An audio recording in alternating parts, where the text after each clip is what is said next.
going? It's Janie over here at Janie Sweets. Welcome back to my channel.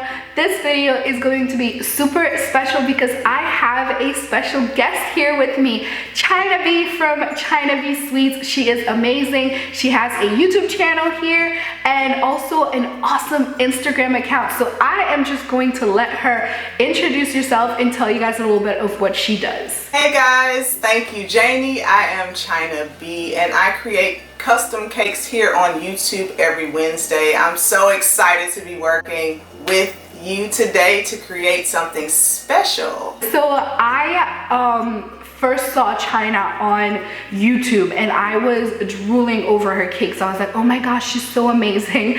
And then I messaged her. I think I messaged you at Chyna and I was like, oh my god, I love your cake. Or did I post it on Instagram? And I was like, this cake is amazing. It was a crawfish cake, like a whole bucket. Like, I'm gonna insert the picture so you guys see for yourself how amazing she is and the detail that goes into her work.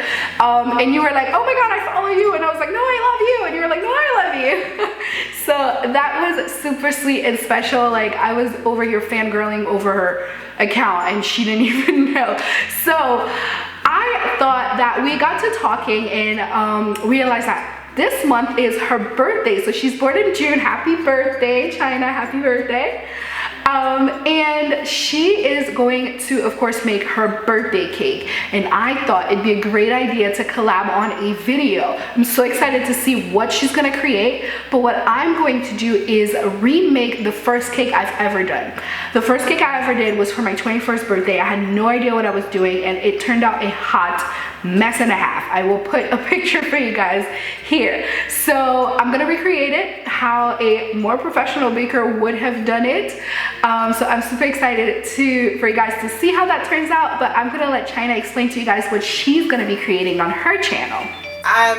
First let me say I'm super excited to work with Janie. She is awesome. When I initially started creating cakes, she was one of the first people that I saw on YouTube telling me to get my home bakery business together and creating amazing cakes. So this is like a full circle collaboration for me. I'm so excited to be creating my birthday cake with you. And as bakers, we all know that we have to do our cake because nobody can do our cake like we can do our cake. So I'm going to be creating an amazing cake with lots of purples and abstract design and kind of mix up the mediums a bit. So stay tuned for that. I am so excited because your work is astonishing. Like, I cannot wait to see what you're coming out with. So guys, if you want to see what Chyna creates, definitely check out her channel. I will put everything that you need down in the description box, a direct link to her channel so that you don't miss out on what she is creating. I'm super excited. And yeah, so without further ado, let me show you how I came up with, or how I created my birthday cake. So let's go. Okay, so the first thing I am going to work on is the city. So all I am doing is rolling out some black fondant. You can use gum paste if you want as well, or use a little bit of Tylose powder in your fondant to make it a little stiffer, and then using royal icing over like a overlay or a mold, I don't know how you would call this. Just go ahead and you know, place it over it, and then using an X-Acto knife I am going to cut out every single building individually. Now this exact mold, I think it's called a mold, I don't know. I will try to link something similar for you guys below. It's the exact same one that I used for my Batman cake, so if you saw that video, that's the same method and the same exact mold that I'm using here. So once I am done cutting out all of my shapes, I am going to leave them to dry overnight and moving on to my cake. I am using a dummy cake here because this is just for YouTube. I was not going to actually, you know, make this for anyone or for anyone to eat. So if you have not seen my method for covering cakes in fondant to make sure that you have no seams and whatnot, I did use a dummy cake for the demo of that video. I will link it for you guys below, but I'm using that same exact method, making sure that I have no seams left and everything looks nice and neat and smooth.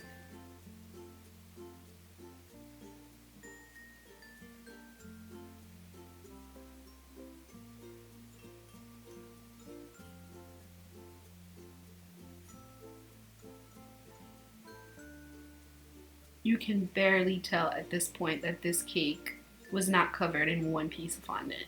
I love, love, love that technique. So I'm doing the same exact thing for a 6-inch cake. So the first one was a 8-inch cake. Now this one is a 6-inch cake. I covered it the exact same way. I'm gonna buff out any seam or excess fondant.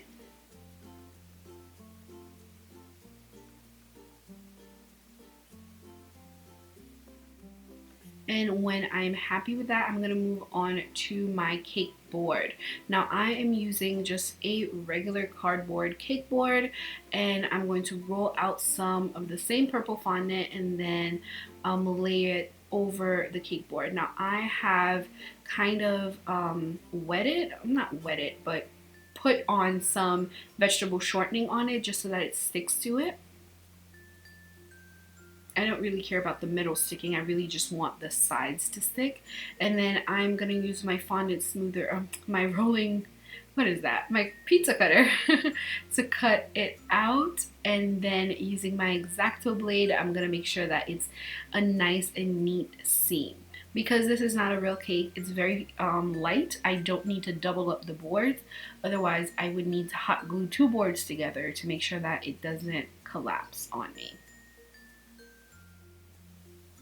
Now, when I am done with that, I am going to use my airbrush machine to kind of create more of like airbrushed look with a darker purple at the bottom fading into a lighter purple.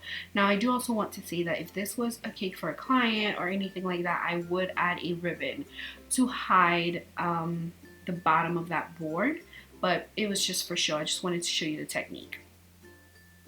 Now, the one thing that I failed to do the first time is make a distinction between the first tier and the second tier. So I really wanted to get sharp, crisp edges to make sure that there is a distinct difference here.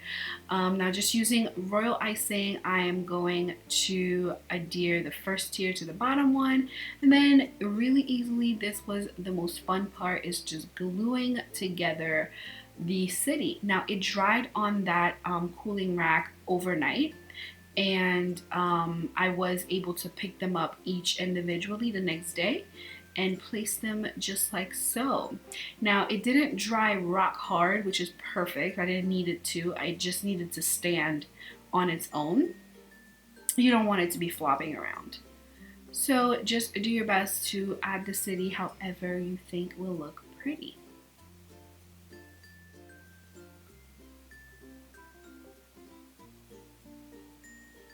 If you wanted to, you could probably use gum glue as well if you didn't want to use royal icing to glue the city on.